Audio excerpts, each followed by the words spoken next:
Hello friends, मैं फरीदा। आप देख रहे हैं समाज की खबरें हिंदी टीवी न्यूज। आइए देखते हैं आज की बड़ी खबरें। हेलो फ्रेंड्स, मैं फरीदा। आप देख रहे हैं समाज की खबरें हिंदी टीवी न्यूज।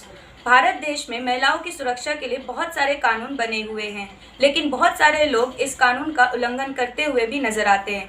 हर एक पुलिस स्टेशन में आप देखेंगे कि रेप और पॉक्सो एक्ट के केसेस बढ़ते हुए ही जा रहे हैं। इस पे कोई रोकथाम नहीं है।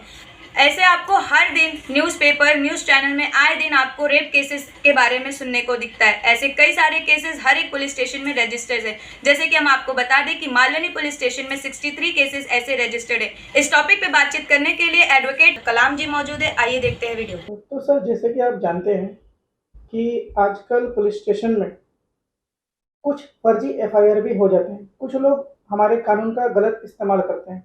तो हम आपसे जानना चाहेंगे कि जैसे जो 376 है और 354 है, इसमें कितने परसेंट लोग बेगुनाह निकलते हैं आपके प्रैक्टिस में? आपने जो भी प्रैक्टिस अब तक की है। बेगुनाह बेगुनाह की बात तो नहीं बोल सकते। बेगुनाह जो होता है वो एक कोर्ट का एक प्रोसीजर होता है कि कोई केस चलता है, प्रोसिक्यूशन जो है अपनी तरफ से मेहनत करता है अपने केस को प्रूव करने के लिए। डिफेंस जैसे कि हम होते हैं अक्यूज के वकील, तो हम लोग अपने तरफ से कोशिश करते हैं और इसके बाद में दोनों तरफ की जिरा सुनने के बाद, आर्गुमेंट सुनने के बाद जज एक फैसले पर पहुंचता है। जैसे आप नॉर्मली देखोगे तो कोई भी फैसला इस होता है कि आपके पास आपके खिलाफ सबूत पूरे ना होने के कारण आपको रिहा किया जाता है। तो यहाँ पर बेगुनाह और गुनाह उस तरह में नहीं पकड़ा जाएगा। लेकिन हाँ, जिस पॉइंट पे आप बात करना चाहते हो तो मैं आपको खास तौर से बताना चाहूंगा कि जिस 2012 निर्भया रेप केस के बाद से, जब से पोक्सो एक्ट बना है, उस 2012 के बाद से आप भी जानते हैं कि महिलाओं के लिए काफी कानून बने और बनना भी चाहिए। ये चीज खुशी की बात है कि देर से स्टेप लिया गया, लेकिन लिया गया और उससे महिलाओं को फायदा भी हो रहा है।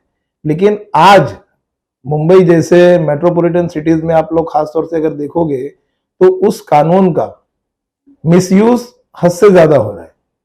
जैसे आज पोक्सो का एक्ट है, 18 साल से कम की लड़की है, उसके ऊपर अगर कोई मोलेस्टेशन का या और किस तरह का कोई इल्जाम लगाती है तो अंडर पोक्सो एक्ट में आता है। That is a special act और उसके अंदर सजा भी ज्यादा है।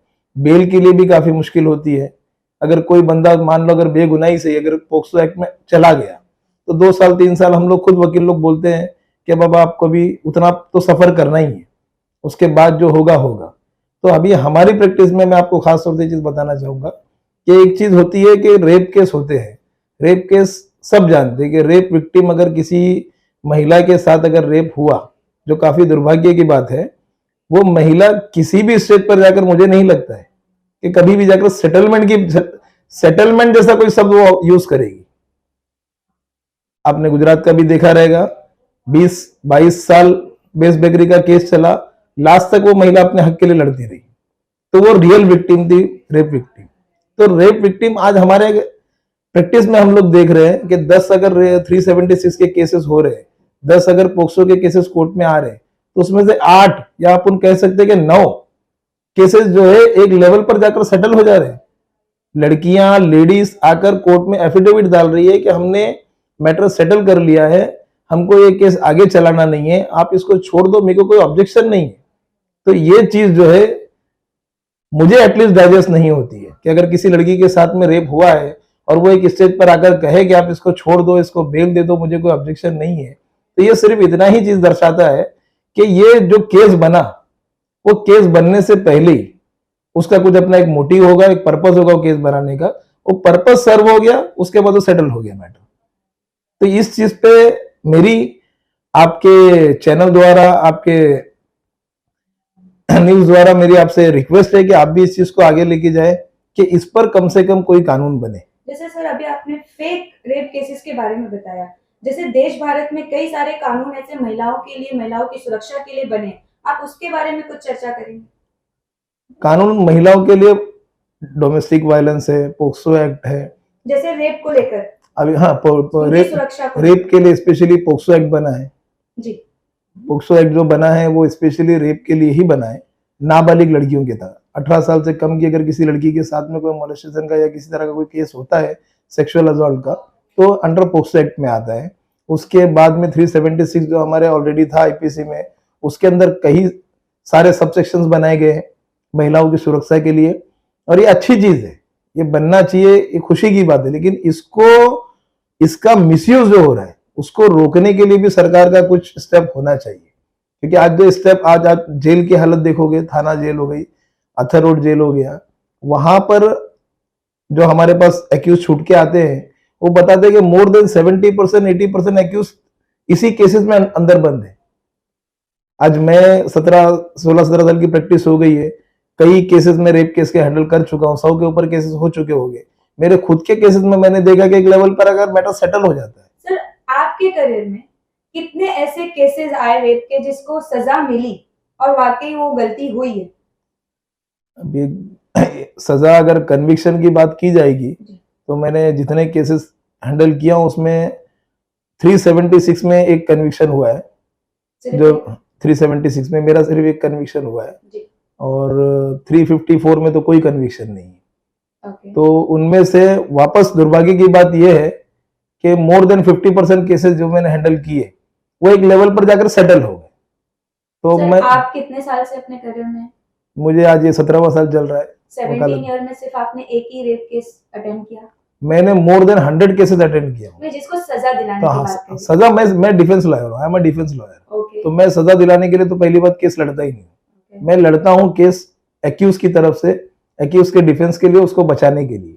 ओके। तो सर, जैसे कि अभी बताएं कि हर एक पुलिस स्टेशन में, देश भर के पुलिस स्टेशन में रेप केसेस बढ़ते ही जा रहे। जैसे अभी आपने फेक केसेस बताए, कुछ रियल भी हैं। जैसे कि मालवनी पुलिस स्टेशन में 63 केसेस रजिस्टर्ड है और भी देश भर में कई पुलिस स्टेशनों में रेप केसेस बढ़ते ही जा रहे। इसको रोकथाम के लिए आप कुछ बताएंगे जो आपके नॉलेजेबल हो? वही चीज मैं आपको बताना चाह रहा हूँ। अभी केसेस जो है, जो स्पेसिफिकली मैं किसी केस का आपको नंबर या नाम तो नहीं बता सकता हूँ, वो चीज समवेयर कॉन्फिडेंशियल होती है, हमारे एडवोकेट एथिक्स होता है जो मैं आपको नहीं बोल सकता हूँ। लेकिन इन ऑल मैं आपको वही बोलना चाहता हूँ कि मेरा अपना पर्सनल एक्सपीरियंस है, जो मैं पिछले 2012 के बाद से डिंडोसी कोर्ट में मैं देख रहा हूँ। I am based in Dindoshi court, जो हमारे वहाँ केसेस चलते मेरे एज वेल एज दूसरे एडवोकेट्स के भी, तो उनमें यही हो रहा है। मैं आपको वापस वही पॉइंट पे आऊंगा कि आप भी एक महिला है, आप भी इस चीज को अच्छे से समझोगी कि एक महिला, मैं नहीं समझता हूं कि अगर उसके साथ रेप जैसा कोई घिनौना अपराध हुआ है तो किसी भी लेवल पर जाकर सेटल करेगी। आज आप केसेस देखोगे, मुंबई में ही देखोगे, 48 ईयर्स, 50 ईयर्स, 55 ईयर्स, 60 ईयर्स की लेडीज तक का जो है रेप केसेस दर्ज कर रही है। कोई झगड़ा होता है, कोई मारामारी हो रही है, घर खाली कराने का है या फलाना कोई है, उसमें उसके अंदर पॉक्सो एक्ट आ जा रहा है। तो ये हम लोगों को खुद को दुर्भाग्य होता है कि ये चीज होती कैसी, क्योंकि बिकॉज कई जजेस के भी हमारे ऑब्जर्वेशन है कि रेप जैसा या मोलेस्टेशन ही हो गया। किसी बच्ची को अगर कोई आदमी अगर कोई गलत एंगल से टच भी करे तो उसका एक अपना एक कुछ तो होगा। अब रिक्शा ड्राइवर पर या फलाने कोई लेबर वर्क वाले पर, कोई फेरी वाला, जो बेचारा, मैंने एक केस लड़ा था जिसमें एक फेरी वाले के ऊपर इल्जाम था कि उसने दोपहर के 1 बजे एक बच्ची 13 साल उस लड़की की उम्र थी, उस लड़की को जो है उसने मोलेस्ट किया। और पुलिस का खुद का केस था कि वो जो है अपने बदन पर जो कुकर, बर्तन वगैरह होते हैं, हाउस यूटेंसिल्स, उस तरह की चीजें जो है लेके जा रहा था। दोनों कांधे पर उसके वजन था, लगभग 40-45 किलो के ऊपर का वजन था। दोपहर का 1 बजे का टाइम था, गर्मी का टाइम था, और उस दिन का मैंने ये भी निकाला था, ऑलमोस्ट 31 डिग्री सेल्सियस का अपना ये था।